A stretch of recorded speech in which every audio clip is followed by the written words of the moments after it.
maglalaban sa tiebreaker, ang asan yan. Pero nung nakita na maglalaban, sabi ni Fiang kay JM, This Saturday, buko sherbet, puti. Yari ka! Anli tawanan ang dala ng mga investigator. Hindi ako sanay na natatalo. Personalan! Sa mamaya na lang, kaintay na lang. Laban sa tiebreaker, ang asan yan. Pero nung nakita na maglalaban, sabi ni Fiang kay JM, This Saturday, buko sherbet, puti. Yari ka! Anli tawanan ang dala ng mga investigator. Hindi ako sanay na natatalo. Personalan! Sa mamaya na lang, kaintay na lang. Ano ba yan? Para po, hindi ko alam. Nilalagay siya sa mga side. Tumigaw ko, kinakain mo ng Betamax. At sa Sunday, Kaya ang galit kay Negi, naiinggit ka sa kagandahan niya. hindi magpapahuli sa masayang tanungan ang PBBX housemates. Ayon sa joke, ano ang pinakamaliit na chicken? Chicken. Agawin ko yan. Masaya Alam mo na yung pakiramdam nung napatras si Fiang. It's a tie. Tinakas yung sarili. Ang lupit. Rainbow Rumble. Good day for a date. Bad day for kate. Baka dandruff yan. Mag Head and Shoulders every day.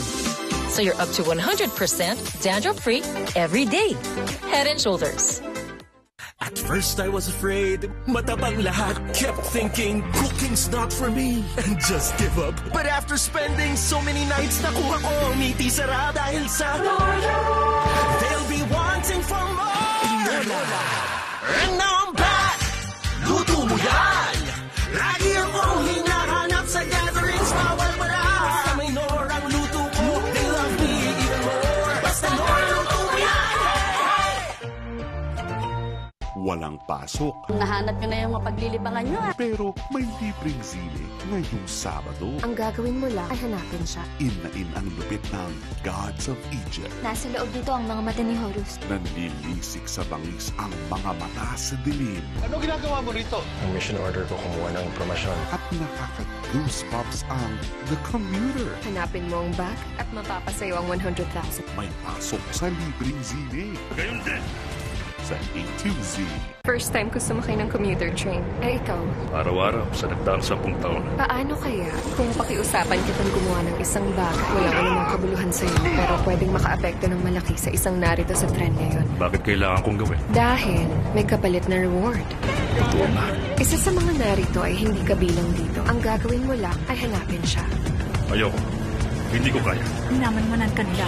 Kung gusto niyo mabuhay, ihinto niyo ang trend ngayon din. Mega Blockbusters. Sa likod ng tagumpay ay ang kwento ng dedikasyon, Impression din kasi sa amin, spoon-fed na lahat. Pero hindi po totoo yan. Kung alam nila talaga yung kinayod talaga namin. sakripisyo, Kami na magkakasama. Kami may alam talaga nung lahat ng napagdaanan namin, girls. at samahan. Tunghayan ng The Nation's Girl Group Beanie sa kanilang must-watch docu-series Born to Win sa March 9 na, Linggo 8:30 p.m.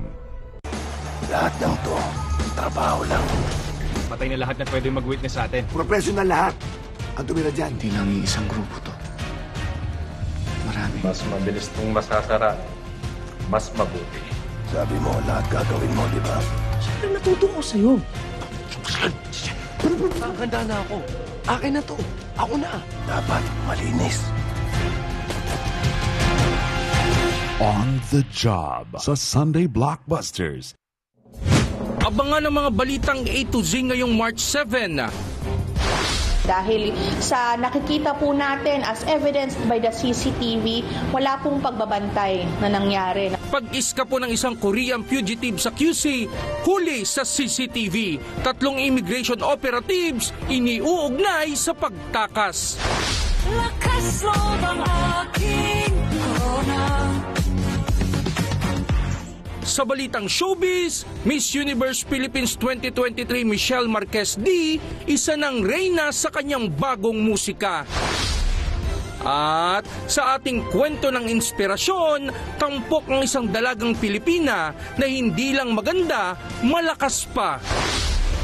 Mamaya na yan pagkatapos ng Daan Tame sa balitang A to Z.